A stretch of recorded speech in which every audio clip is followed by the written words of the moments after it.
అసలు ఐశ్వర్యం వృద్ధి చెందాలి అంటే ప్రతి ఇంటిలో 3 ఉన్న చోట లక్ష్మీదేవి స్థిర నివాసం చేసి ఉంటుంది.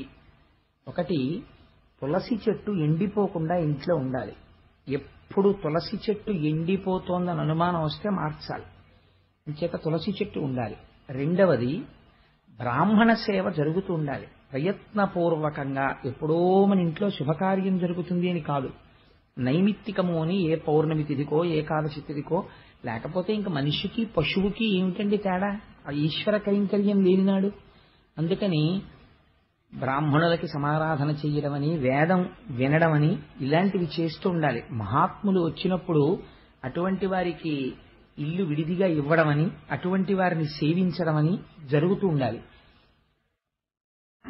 మూడవది, లక్ష్మీదేవి యొక్క స్థిరమైనటువంటి నివాసాన్ని ఎవరు అపేక్షిస్తున్నారో అటువంటి వాళ్ళు తగినంత కారణం లేకుండా పగటిపూట ఇంట్లో అదే పనిగా నిద్రపోయే తత్వం ఉండకూడదు. ఈ 3 నా సొంతంగా చెప్పానని మీరు అనుకుంటున్నారేమో.